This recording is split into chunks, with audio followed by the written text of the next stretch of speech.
Hello, everyone. Welcome to today's webcast on WRF Project 5261, a partnership project with the SWAN Forum on Smart Metering Playbook, a compendium of resources for WRF subscribers. My name is Sydney Samples. I'm a research principal at the Water Research Foundation, and I will be moderating today's webcast. Few pieces of housekeeping before we get into the exciting bits of the project. At any point in today's webcast, you can submit questions at the box at the bottom of the screen. We'll be doing a Q&A at the end, so please submit questions. We really want to have an engaging webcast. Additionally, slides and a recording of the webcast will be available on our website after this. You can download the slides now and access the link to the project page under Event Resources on the bottom left of the screen. You'll notice we do not have the final project report ready yet. We anticipate that the case studies that will be discussed will be available very soon in the next month or so, and that we will have the full project report published before the end of the year, so stay tuned. A certificate of completion will be automatically generated after the webcast, and any questions go to Michelle Suazo. And please stay with us until the very end. We'll have a quick survey so that we can gather more input on what types of programming we should put on. So, we have four incredible speakers lined up today. First, you'll hear from our PI, Shirley Benduck, the Senior Advisor of the SWAN Forum, followed by Freddie Guerra, the Digital Water Solutions Leader for North America for GHD. Then we'll be hearing from Alex Barter, the Managing Director of B4T, and Jonathan Cruz, with the Director of Financial Planning and Innovation at Molten Nagil Water District. Our first two are going to be presenting standard slides. Then we'll be doing more of a panel type discussion with Alex and Jonathan, and then we'll bring everyone back for our Q&A. So with that, I'd like to pass it to Shirley to kick us off. Thank you very much, Sydney, and it's a pleasure. Hopefully you're joining us from a lot of various global places, and if not, you'll be able to catch the recording. So just a little bit of context, I'll be presenting a little bit of high-level overview of the project, the main objectives, and our methodology, and some of the high-level themes and focus areas that we've covered, and then I'll hand things over to Freddie for more of a deeper dive. So it's been a pleasure collaborating on Project 5261, which is really a compendium of resources for smart metering. And as Sydney said, there's already a lot out there in terms of deliverables and more to come as well to kind of have a holistic look at smart metering. This project really came about from global conversations with SWAN members from across our ecosystem, from global water utilities really undergoing smart metering from across different maturity levels, from just starting out in exploration phase all the way to implementation. Some are AMR, some are in AMI, and some are in hybrid journeys, and some are really just unsure. And so our goal with this is really to have a consolidated place to go to, a playbook, if you will, and a roadmap for smart metering and to help navigate that journey. So that is really a little bit of the project context here. And in order to realize this objective, again, to have this consolidated resources, these were overall the main objectives of the project. We wanted to facilitate knowledge sharing and best practices. We did an extensive literature review. We looked at what's out there in the industry, but again, because there's so many different fragmented resources, this was our purpose of this project, to have this in a coherent way. We went ahead and looked at how to provide a strategic knowledge baseline, and for that, we conducted a global utility survey, which we'll also discuss, and that is a resource that's out there as part of deliverables, looking at different drivers, benefits, and key considerations. And that's really looking at what's happening across various regions and across different utility sizes. So that's also part of the project objective. And last but not least is really how to measure and showcase strategic benefits and results, including beyond some of those traditional benefits that many of you are already aware of. And for that, we really wanted to get more from the theory to the practical side and consolidated case studies from around the world. And that is that pending deliverable that's coming up in an interactive model where you can really see global submissions from around the world that looked at those various benefits and also highlighted not everything is rosy, but also on the operational technical challenges and even financial instruments of how to make the business case. So if you think about kind of the process we went to is really from moving from the what to the how. And that's part of that flow of the overall project. And we did not do this alone. We have a great project team. Many of them are on this panel here today, but it's global SWAN members from really, again, across the world. Some of the highlighted SWAN members that contributed to this playbook, whether it's in the form of a case study submission, whether it's in the form of an interview, or even contributing to one of the chapters. And I'll show a little bit of the structure that we went through. Some of them are highlighted here. So I just want to really just thank everybody for contributing to this. There's a lot of really great insights and domain expertise from really around the world. And so we'll move ahead. A little bit of our methodology, because that's, of course, critical to this research. I mentioned a little bit of a literature review. There's also AMI projects that are on the WRF website that you can find yourself. So we really explored a lot of the WRF and also other global resources from around the world. I mentioned the Global Utility Survey to have a benchmark that was both AMR and AMI targeted, both looking at the current state, but also the future state and future applications related to smart metering. So really going from smart metering and beyond. And then a little bit of interviews and narratives with great colleagues here, including from Jonathan from Multilingual Water District. So really getting some of their own narratives, their own stories, include learning from past frustrations, but also great opportunities that arose as technologies and communication protocols have evolved. So in terms of the structure overall to expect here in this playbook, it's really divided into a few different chapters.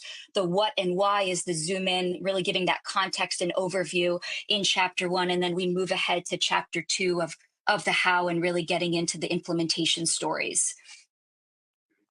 This is probably the most critical side, just to get everyone excited and eager to explore this playbook further, is really the overall structure of moving from the physical, really essentially the smart metering types out there, some of the different selection considerations, metrology considerations to look at, all the way to those strategic outcomes. How do you make the business case? How do you look about implementation in a phase-based manner?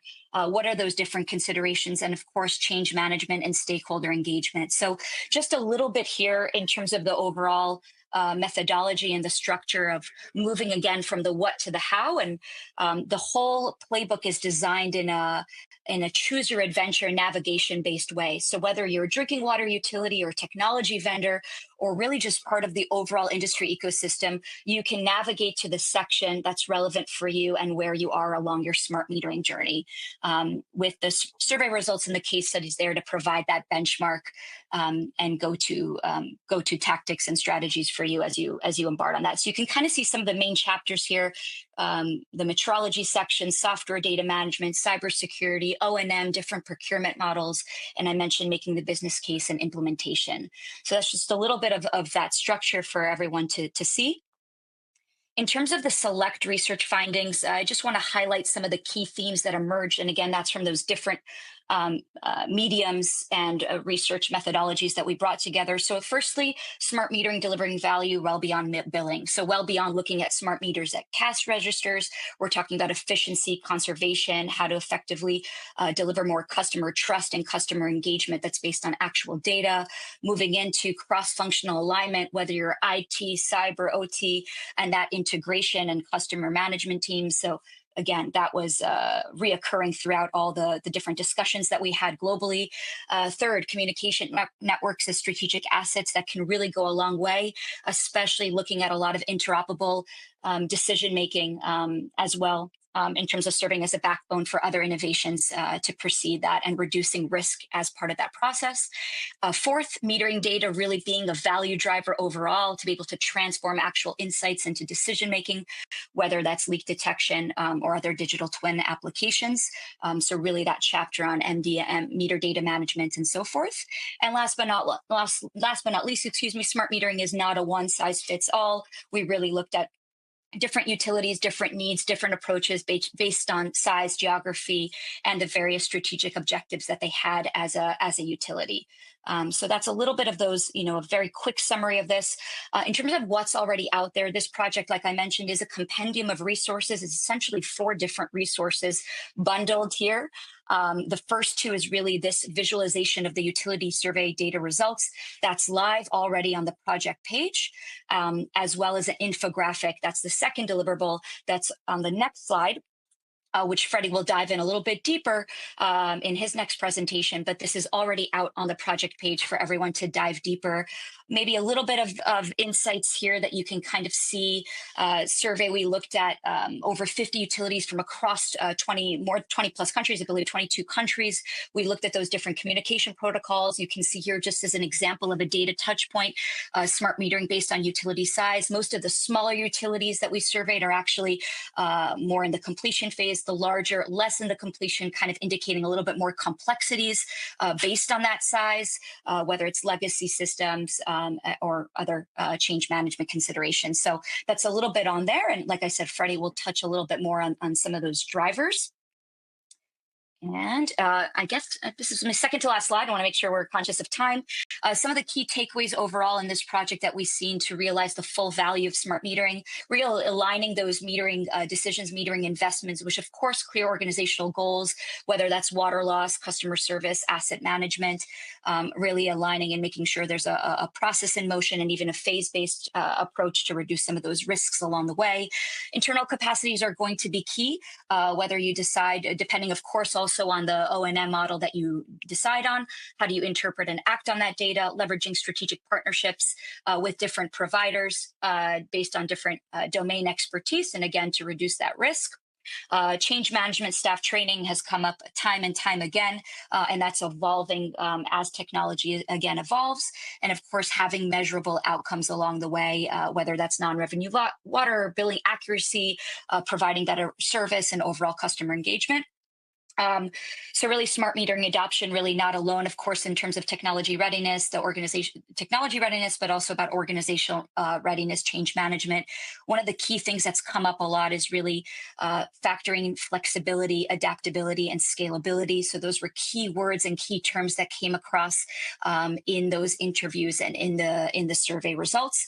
A couple of quick quotes, and I'll pass it off to Freddie, formerly of Taggle. Alex Watson had a really strong quote that kind of really helped dictate a lot of this project findings. There's a need for a mix of technologies. It's about choosing the right communication model for the specific measurement you need. But his tip was don't get fixated on having everything in one technology to, again, shift a little bit of those challenges. And then our project team really found that it's critical to define early on in the project how the data will be transferred, what the volume of data is required to achieve, who will have access, how it will be structured, and what device will be made available. And again, you'll have some concrete insights from the panelists here. This is just a little bit of the muse that we had. If you remember Goosebumps back when we were all kids, and hopefully there's also young professionals on this call, so it wasn't too long ago. This was really a muse for a lot of this project, that you can actually choose your own adventure based on where you're at along the smart metering journey. So with that, I think, Freddie, I'm going to go ahead and hand it off to you. Thanks, everybody. Thank you, Shirley.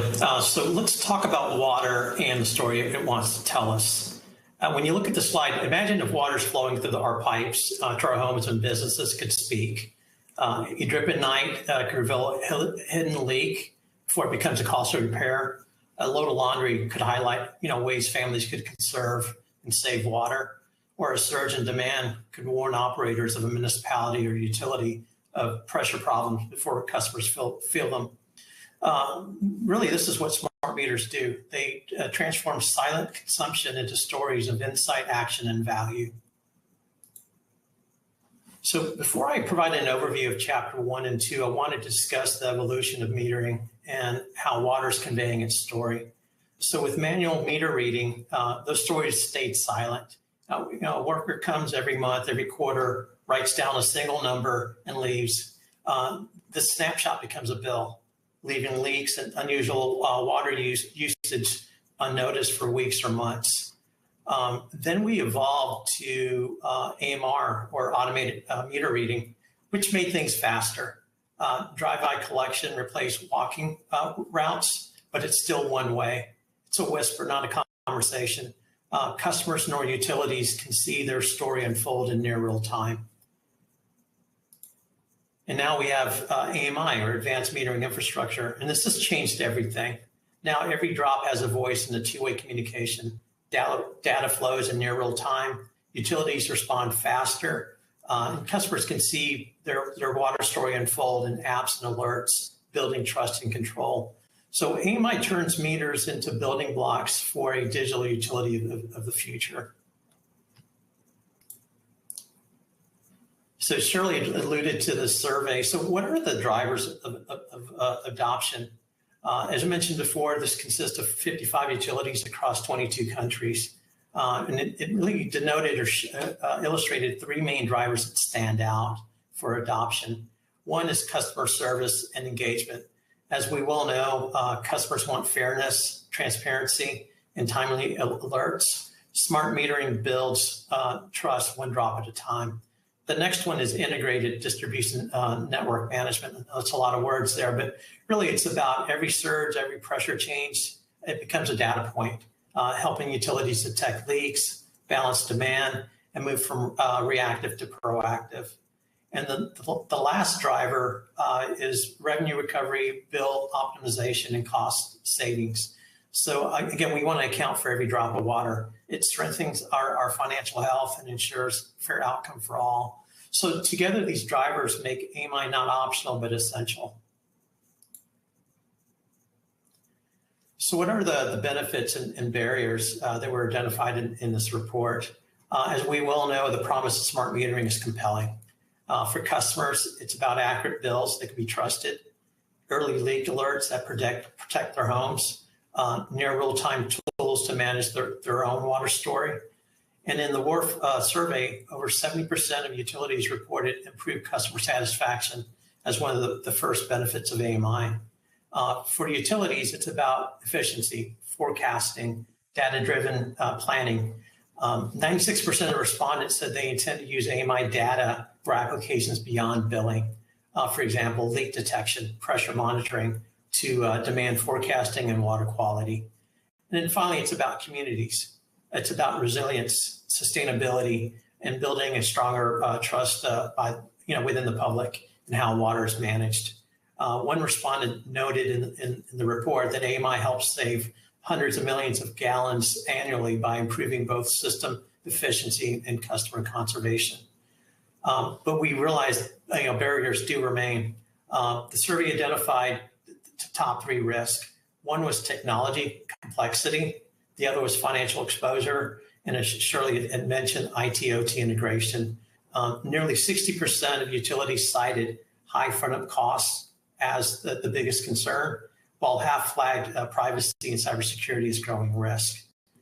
The good news is that utilities worldwide are showing how to overcome these challenges. And one of the biggest proven strategies is phased rollouts of their AMI projects. Basically, starting with a pilot area to validate the technologies and refine communication. And then you scale zone by zone, spread the capital cost over multiple budget cycles over various years. And then more importantly, you adapt as you go. Lessons learned from the early phases reduce risk in the later ones. So pairing phased rollouts with clear communication and structured risk management keeps people, data, and technology aligned. The results are obviously better billing, but it also builds a stronger, more resilient utility. So how are utilities making this work? One thing I wanted to stress is that AMI is not about the meters. It's really about trusted data. Meters serve as the foundation. Today we have static meters or electromagnetic meters. They're providing accuracy and fairness at every flow, whether it's low or high flows.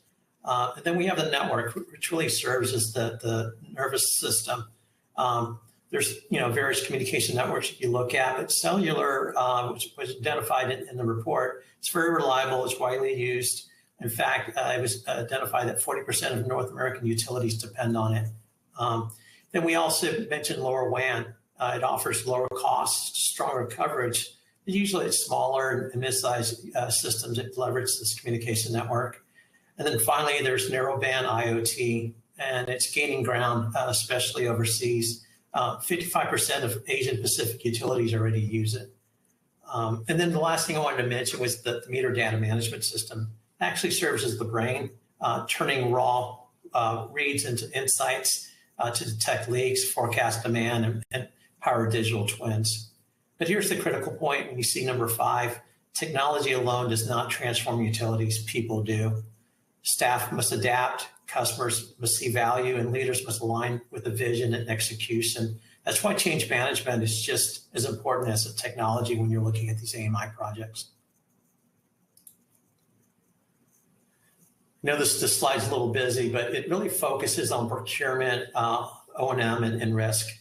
Procurement shapes the long-term future of AMI systems. It's not just, again, about buying meters, but it's about deciding who owns the risk, the data, the flexibility of the system, because this is a long-term investment, 15, 20 years. One thing that's important is to talk about the O&M in lifecycle planning. This means preparing for firmware updates, evolving networks, and especially battery replacements, which we hear quite a bit about. So as you look at that table on the bottom, it's really how you choose the procurement that determines how those lifecycle responsibilities will be shared. And you hear a lot about metering as a service or MAS.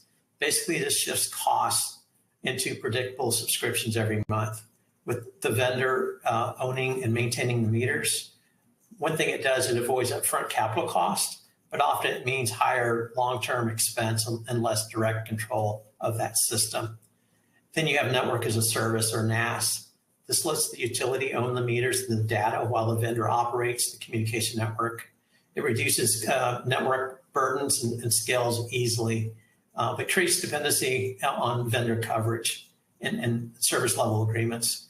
And then finally, another one that's emerging is data as a service or DAS. Basically, the vendor delivers process meter data and dashboards with analytics built in. It's the fastest to deploy, but it raises critical questions about who owns the data and transparency regarding contracts, so they have to be carefully defined. One thing I wanted to stress here is that risk management must be front-loaded.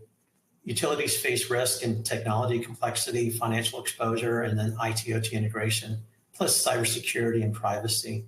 These must be managed upfront through strong service level agreements, governance, and also including exit strategies in your approach. The bottom line is that procurement, O&M, and risk aren't back office details. They really serve as a safeguard for your projects and really should be taken into consideration as you're planning up front.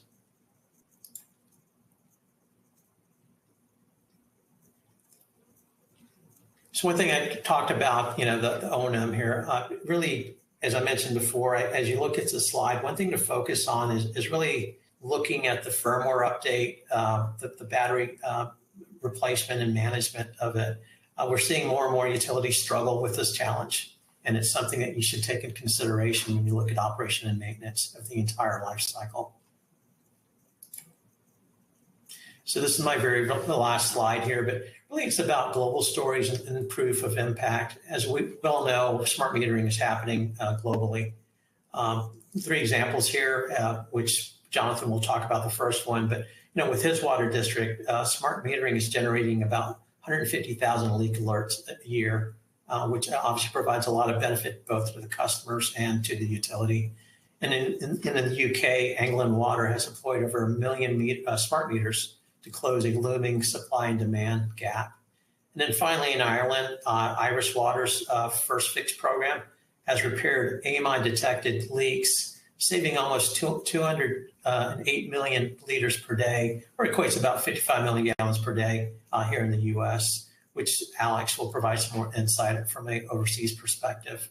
So just quickly, some takeaways here is that smart metering is just not about installing meters. It's about a transformation journey, which we hear quite a bit but it should be done right. And when it is, it really strengthens that customer trust through transparency, cuts real and apparent losses dramatically. And then also it positions the utility as leaders in building smart, more sustainable and resilient communities. So with that, I will turn it over to Alex now. Okay, that's wonderful, Freddie. Can you hear me okay? Thumbs up? Okay, fantastic. Yes. Okay. So, everybody, thank you very much for your time. The playbook is a great piece of work by Shirley and team. Thank you very much for including us. What I wanted to do is share an experience from the perspective of the UK, but also from the supply chain, and specifically from the supply chain from a new entrant into the water sector. So I'm just going to talk a little bit about a solution which takes existing assets, AMR assets, and upcycles them into AMI assets. A little bit about the market and how we as B40 entered this market. I'll say unsurprising, it took a fair bit of time. So I started the business in 2016 with what I call a cup full of expertise, a barrel of enthusiasm, and a thimble of a business plan. Over the next 7 years, we did some trials, and we did some more trials, and then we did even more trials. And during that period, we got to learn a lot about the absolute cliff edge problems that we were encountering, but those that were emerging and we could see coming forward. So in 2024, we came up with a solution called the Jellyfish Bridge, which we patented about 3 months ago. That went to high scale with one of the water companies just outside of London. So I just want to sort of compare and contrast, just what we heard from Freddie. What is it that is happening in the US and what's happening in the UK? How do we compare and contrast? And so, almost before doing that, it's always important when you hear people from the UK, when they say things, it's almost the opposite of what they mean. So, for instance, when British people say something is quite good, they mean it's rubbish. And there's a whole there's a whole dictionary of these things. Now, why is that important?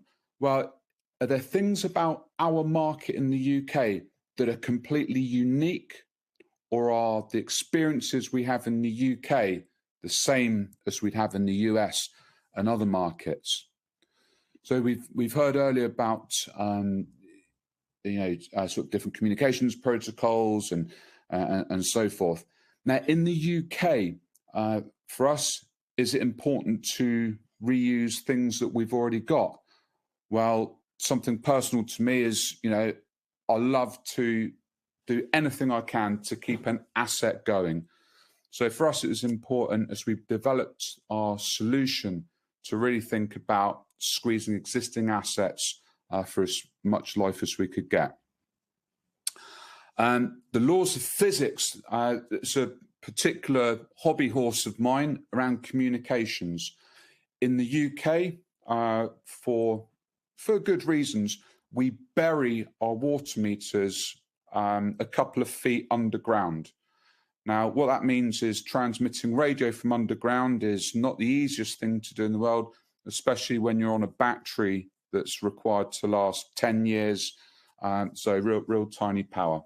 So we have something called the triangle of truth, which is to understand the interplay between power, propagation, and payload. And when we consider things that are important to us, specifically propagation, because we're underground, and power, because we've got to, we've got to work for a long time, we've got to transmit on really, really low payloads.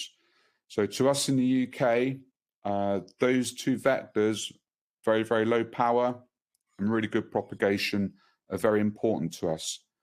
Our trade-off is on payload. It's on bandwidth that we can use for things like firmware over the air. It's just not a thing in low power wide area networks. And sort of replaying the earlier theme of procurement, we work in a regulated industry where we've got sort of 12 sizable water companies that buy every 5 years.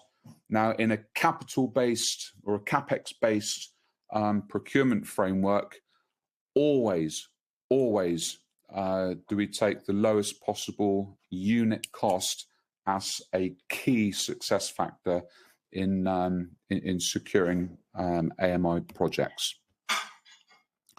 So just a quick overview of the solution in the UK that we're working on. We take water meters under the ground. We disaggregate the communications pathway by having a local, small, battery-powered unit that listens to AMR transmissions, specifically wireless M-bus, and then we do some work to decode, recode, recrypt, and then transmit over whichever of the low-power networks are in fashion in that particular area, whether it's Sigfox, NB, or LoRaWAN. Then we aggregate and then pass off to business systems such as billing. I would say that leakage and water resource management are probably the more prescient factors in the UK. Certainly water resource management, I would say. So learnings. We've been fortunate enough to have a couple of pilot projects with Northumbrian and with Affinity Water in the UK. So things that we have learned about using our devices as these disaggregation devices. The first one is the great British public think that we're spying on them and that we've got cameras in these things, or that they're there's radio waves that are going to start controlling them. So we do have a fair bit of, we have at least intermittent tampering by the great British public. And more positive learning is we had a challenge, could we get hourly data, and then could we get, 15-minute data? So for fun, we just took a standard approach, and we're transmitting regular 10-minute data from properties. How important that is, I really don't know. We'll find out. But the fact is, yeah, we can. So, that just want to wrap up as some personal views and say thank you very much. I think we'll be on to questions. Yeah, thank you. At this point, we're going to invite Alex and Jonathan, and we're going to do a bit of a panel before we invite everyone back for a full Q&A. So my first question is going to be to Jonathan to get his side of where he came from. So could you tell us a little bit about yourself, your role, your smart metering experience, and kind of where you currently find yourself within that at your utility? Sure. Well, firstly, thank you for having me. My name is Jonathan Cruz. I'm the Director of Financial Planning and Innovation at Molten Miguel Water District. We're in South Orange County, California, so real near the beach. Great weather pretty much all the time. But so in addition to my typical finance responsibilities like budgeting and rate setting, I also oversee a lot of our digital and data efforts. And so for those projects, in particular, things like AMI, or where, meter to cash starts to become an issue, but also just a kind of a passion that I've always had for data and analysis. So I was able to be involved pretty early on with the whole kind of AMI project. But really, once it was at the point of there being some challenges where some of the other staff were looking at the different data that they had, things were inconsistent, and it was a bit of a challenge to come up with a systematic way to identify where things might be getting misprogrammed or things. That's really kind of where I got started with AMI, and really engaging and helping with the field technicians, and then kind of serving as a bridge between them and IT, to the point now where we've been at 100% AMI rollout for a little over, actually coming up on 3 years now. So we've got a pretty decent amount of information from our customers and are leveraging it in a lot of ways. From things like, of course, the first one that was mentioned earlier, but sending leak alerts through our portal, being able to use that as a really kind of an engagement piece for them, as well as, when you're talking to somebody about a high bill, it's, there's no way I use that much water. And when the customer account representative can say, well, I'm looking at your account right now, and it looks like, maybe there was a power outage and your irrigation has been going off, all day for several minutes at a time. And that's something they might not have ever known. So definitely for us, it's just kind of like how the survey indicated. The customer experience and that end of it has by far been what we've been able to most readily utilize for the system. I'd love to dive a little bit deeper into that. So there's the customer side of things, but then in the report, you also talked about how AMR and AMI was driven by a desire to support conservation goals. Sure. Is there anything you could expand on that for the drivers, and how you're prioritizing that? Absolutely. So when we think about kind of how traditionally water was viewed, and I appreciate this as a global audience, and so drought's something that most are familiar with, but it was an acute problem for California that has kind of persisted, but it really came to a head in this kind of 2010s and on in a really repeated fashion. And so for us, in particular, because our area, we're 100% reliant on imports for our potable water supply. And so for us, any amount of inefficient or unintended use is something we directly have to bear a pretty large cost from. And when you start thinking about that on a macro scale, designing system capacities around water that's not even knowingly being used, you add that all up, it eventually starts to become a decent amount of money. And in particular, we also wanted to show too that what was our response to droughts? What were we doing to inform customers? And we had a really poor experience with what were mandatory watering days in one of our droughts. And we had the water cops that would go around and write tickets to everybody. And on the days, if they were watering on the days they couldn't water. Well, customers really didn't care for that. They also could either end up finding that they would just overwater on the days they were allowed to, because that was when they were supposed to water. And so it didn't really ever create a good outcome. I mean, customers were upset with us. We had to pay for administering this program. And then on top of that, we didn't really see any water savings. So our board and, through interactions with the public, came to the decision to implement water budget-based rates, which really changed the mindset of how we use water and how we ought to use it efficiently. But even then, if someone is intending to be as efficient as they can and they have a leak, they might not know that. And so this was an opportunity to kind of help them, help us, help them. And really hearing that kind of drive of okay, well, we're going into this drought. The way that our billing cycles work, and at the time, and this was another one of my first projects, was converting some of our commercial billing accounts from bi-monthly billing to monthly billing, because we were about to go into penalties as part of our drought response. And in thinking through that, it didn't really work for us, and we assumed it wasn't going to work for customers to have them, potentially get a leak started the day after their meter was read, and then not have the meter read for another 8 weeks. They probably don't see the bill for another 2 weeks after that. And through all this time, we've had this leak going on. And so that's just an example of how we needed to make things more actionable for customers. And so that was absolutely something that went into the decision making for AMI, as well as there were opportunities for grant funding for ways to drive water reductions. And there was a fair amount of literature that suggested that when someone's actually presented with information about their water use, they automatically end up start using less of it because they're just aware of that decision. So there was a lot of different aspects to why we thought it was going to be a good idea, as well as, of course, offsetting some of that upfront capital cost.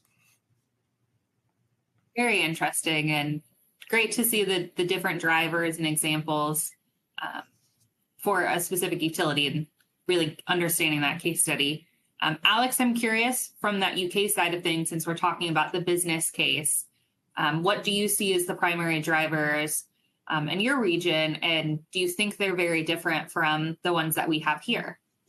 Yes, absolutely. So we have a difference in our market structures in the US and in the UK. So I think I said earlier, I've spent 7 years doing trial upon trial upon trial and focusing on specific pain points that sort of made sense. The first one was to retire AMR.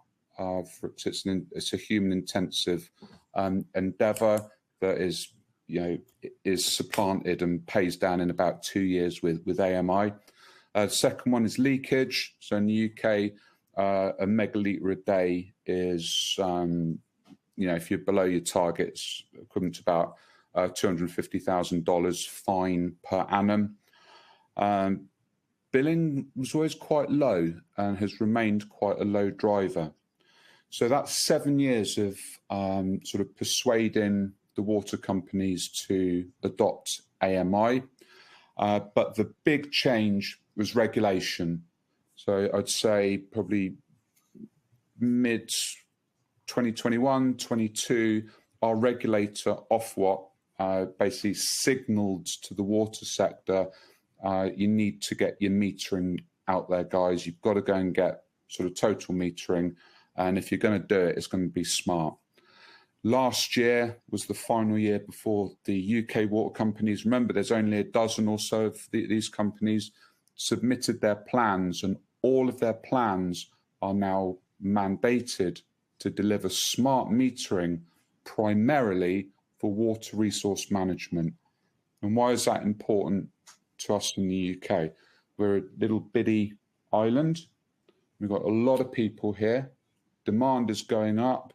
I live by the most beautiful river in the world, which is the Itchen, and there's only so much water we can abstract from that before we not just kill the river, but the environment around it. So license abstraction is intensifying from our Department for the Environment and Rural Affairs. So these are the main drivers. So in the UK, we don't need to make a business case for AMI. It is regulated and it's something that's mandated. What's important from my perspective as a supplier is how do we make the business case for a solution that ticks the boxes, that works for us as supply chain, the water company, the end users, and the regulators in terms of environment. So that's the business case for us, is ultimately about delivering high quality at the lowest possible pay point per unit. So I think that's probably a change in market.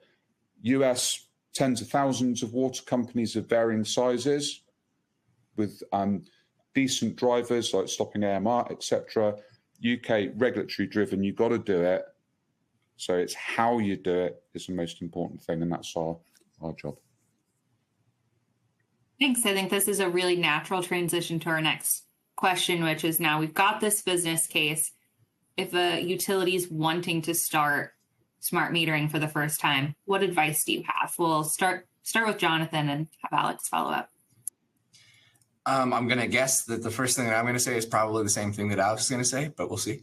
Piloting. I mean, it is absolutely something where at Moulton, we had foresight enough to know that we don't know a whole lot yet, and that we're going to learn a lot as we go. So we were very intentional in where we kind of started to deploy these. We had made the commitment to this technology, and so our initial procurement included the radio network that we needed to cover the whole area, but we did not deploy all of the radios, the meters all at once. I think an important distinction too, is we talked about procurement and capital, is that we were 100% AMI ready. So we had already had AMR over the whole service area. So just a matter of replacing the radio technology that's attached to the meter. And what we did first was we installed that really was all of our outdoor irrigation. So both potable irrigation as well as recycled irrigation. And what that was really useful for was that those meters have a lot more of volume going through them. And because of the age of some of our old meter stock, for example, I lived in what we call a condo or like a small townhome. I might use a handful of what we call billing units, but this is 100 cubic feet of water. So my meter is only reading in 100 cubic feet. And so if I'm using 5 billing units or 100 cubic feet a month, if I were to look at this in AMI, it's a bunch of zeros and then a 1, and then a bunch of zeros and then a 1 and a bunch of zeros and a 1. And so that really meant that there's definitely the billing aspect benefit, but to a residential household with some of the older technology that's there, we can't necessarily expect that we're going to get the same kind of ability to know instantaneously what's water use in the last hour in my whole system, because a lot of these meters aren't going to be reading on that frequency. So having a bit of foresight for that was one of the other reasons why we worked with irrigation customers, but also because those customers are largely commercial. And so, if there's a lot fewer of them from the demographics of just our service area, but it meant that we had the time to be able to learn how to, walk before we run.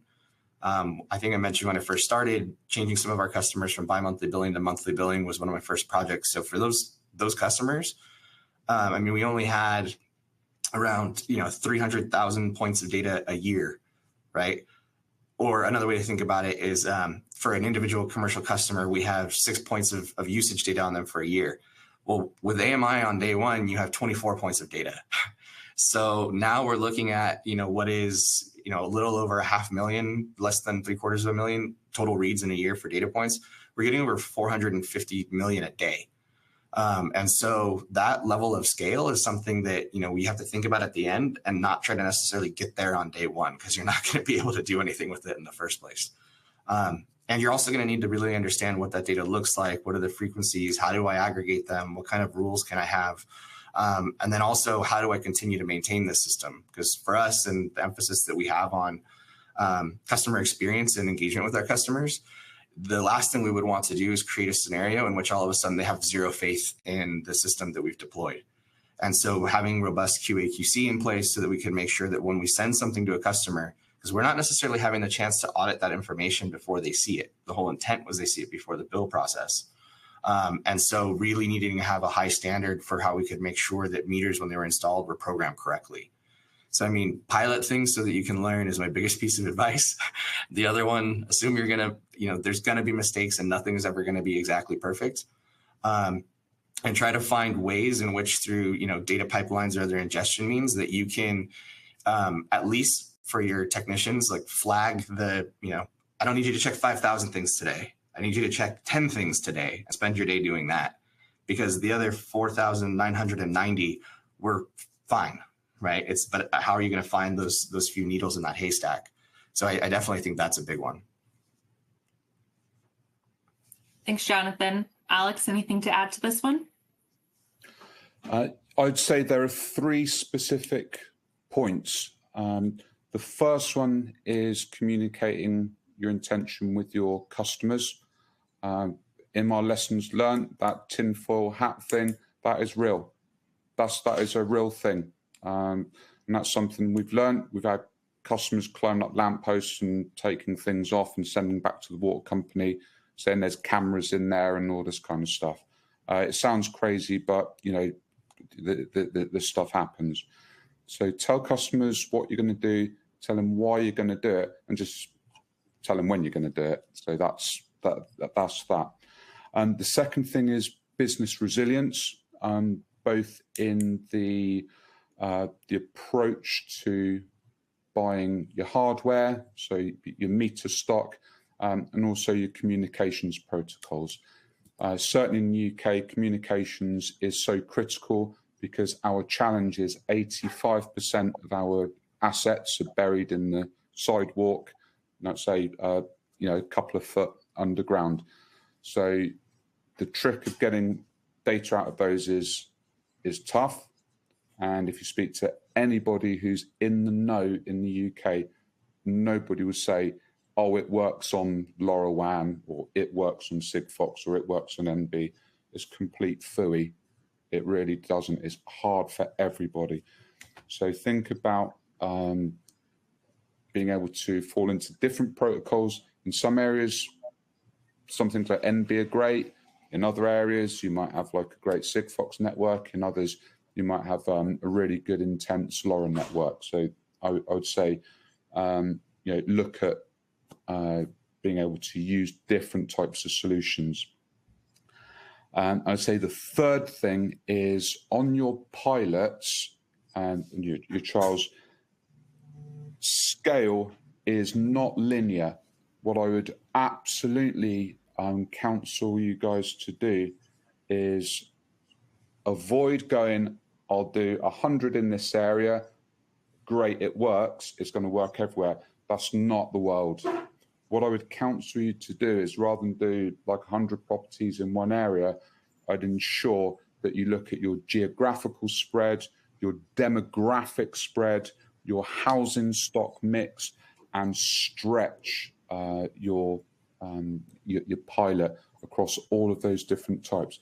Because scaling is it's about, you know, the community and the human experience. It's not just about going, if I can do it, I can do it everywhere. In the UK, this has been a massive misstep by pretty much every water company that's done a trial. Yeah. These have been some really great insights. I think at this point, we'll invite Shirley and Freddie back and transition to some of our audience questions. Our first audience question, we're going to start with Jonathan, and then if anyone else has anything to add, we'll do that. So when we were talking about kind of conservation and reducing water consumption, you mentioned that when you show customers how water is used, it tends to drive down how much they're using. So could you share a bit more about how you guys are sharing that information? Is it through graphs or tables? Is it on the web? Is it a mailer? Is it on an app? Just a bit more of that context of how that works. Yeah, that's a excellent point, because that was a kind of key part in some of the grant funding that we got to help offset this cost, was that while we did this deployment, it was also contemplated that there would be a customer portal where customers could view this usage and receive those leaks. And once they were prompted that they have a leak, that they have somewhere to go.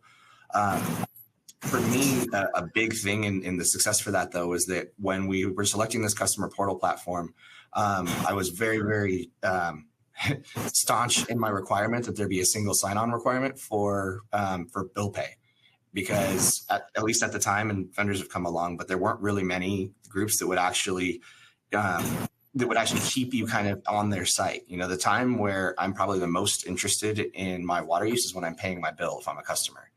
And if I'm the utility, this is the highest point of contact that I have with them. So for me to say like, hey, I gave you the price shock of you getting a high bill, and then for me to direct them away from their water use just kind of didn't make sense. And so by requiring that, we've actually were able to see, through these rollouts that we have up to like 75% and 80% of our customer base, all within that portal, all eligible to receive leak alerts. So in general, a customer will go and see it through the portal, but that can be accessed through their phone, their desktop, and they get prompted with these alerts that, hey, they might have a leak. That's really helpful information. Does anyone else have anything they want to add to this? I wanted to add to that. What's important too is when you're looking at a customer portal is, really looking how you're going to engage and ensure registration on that portal. Because, going back to the question with these portals, they do have analytics as part of what they do. So they can do, real-time consumption graphs, they can project usage, forecasting. So they're, very intelligent tools, but it's just if people don't get on and register and use them, they really are ineffective. Yeah, just one extra line is really essentially the adoption versus usage, right? Like adoption for the sake of having that kind of data touch point, a static touch point, versus actual consistent usage, some type of feedback mechanism as well. Is that something, right? Are you going to hear about a vote from a vocal minority potentially, right? And what is that mechanism within the portal? So this also came up as part of some of the interviews we conducted. Changing the topic, let's go to a question that we have for Alex. Can you share what type of education campaigns you've used to relieve customer concerns about RF? And do you have any inside meters where you require owner consent to install this type of technology? Okay, yes to both. So the former in terms of the education campaign. So what we've found, unsurprisingly, is the voice of the water company as the point of contact to the customer is where the conversation must take place, not from a private company that nobody's heard of. So I always insist that we have a voice from within the water company. So we tend to get water company email addresses, and we work out a very, very straightforward one-pager that says why we're doing something, and we pick on 3 key themes, which is around alleviating water poverty, combating leakage, and taking water meter readers' traffic off the roads. So these are 3 things that are pretty difficult to argue against from any perspective. So there are 3 things that are societally and environmentally important to everybody. So say why we're doing something. Next part is to explain what the thing is. And we're just very honest. We say, look, it's a thing on a torch battery. Even if we wanted to, we couldn't film you, and try and sort of make light of that thing. So that's important. If you tell people why you're going to do something, explain it, and then, you know, say, we're doing this now at this point. So you don't ask for permission. I strongly recommend you do not ask for permission. You say you're going to do it, but that you'll listen to concerns and that you're open for business in terms of a conversation. So that's the structure, and we're using that with our major contract, and that's working out well. So lessons learned, thought through, and redeployed. So in terms of inside meters, we have some, and yes, we do need to gain access. It's quite small, I would say. So let's say 85% are externals. There are some in back gardens, but the main are in the sidewalk. The next sort of 11, 12% are in what we call multi-dwelling units. So these are tower blocks where the water distribution tends to be through what's called a dry riser. So it's like a lift shaft. And at the lift shaft, there are arrangement of meters that are not inside people's properties. They tend to be aggregated in a, like I say, a service shaft. So gaining access inside people's homes is less of a thing in the UK, although it does happen. We tend not to plumb inside people's houses. It's a reason for having the meters outside so they can be accessed without having to go into people's properties. Thanks. We've got time for one last kind of question. So kind of rapid fire to Freddie and Shirley. You did a lot of case studies as part of this project. What are maybe some big overarching mistakes that you saw that brought out key lessons learned that others can use to make sure they don't make those same mistakes? I think one of the lessons learned is really, and Shirley touched on this, I think we all did, is really this holistic approach to AMI. It involves different stakeholders: engineering, planning, operations, customer service. So they all need to be at the table when you are looking at a new system. The other is really, how do you frame that technology as a lesson learned, is really understanding that the business process needs, what needs to be improved, what's working, what's not working. That's really going to frame the technology. But when you look at the system itself, it should be a hybrid system. We're talking a lot about data. You have some cities now talking about digital twins. You have others talking about dynamic hydraulic modeling. AMI really serves as a background of that, a backbone of that, because again, it's about data, and having the ability to maybe take readings every 15 minutes, every 4 hours, really depends on your data governance and what you're looking for. It's really a lesson learned, because you read a lot about AMI deployments in North America or globally that, they spend quite a bit of money, but that return on investment is never achieved. And the reason for that is because they don't look at it holistically and really consider the tangible and intangible benefits. Shirley, any last words? It's tough after that to follow. I fully agree. I think going back to also Alex's really strong point, it's kind of there's kind of a past thinking of how a pilot should be done versus really seeing it as a as an earlier deployment that's actually based on key drivers with key outcomes in mind, considering different demographics. I think that's often been a miss. And there's been a quick to move on a specific technology, which is maybe seemingly polished, seemingly advanced, offering advanced analytics, but maybe not in line with actually what the utility needs. So I think Jonathan said it well, right? Sometimes you do need to walk before you run, and there's a reason for that.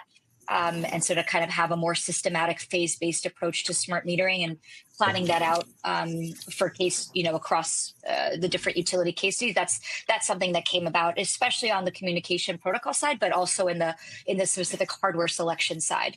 We have seen that really change people's perceptions on smart metering. So with that, I'll close, and just also thank everybody. Thanks for the opportunity. I want to thank all of our speakers. This is a fantastic webcast. I hope everyone learned as much as I did. Also want to thank the audience for sticking with us through the end. As I said at the beginning, we are very close to having these reports ready to be published. We've got a couple really great things already on the project page, but case studies and the final report coming later this fall. Please stick with us and fill out this survey at the very end to let us know what you thought of the webcast and ideas for future ones. Thank you all. Have a great rest of your day. Thanks, everyone. Thank you.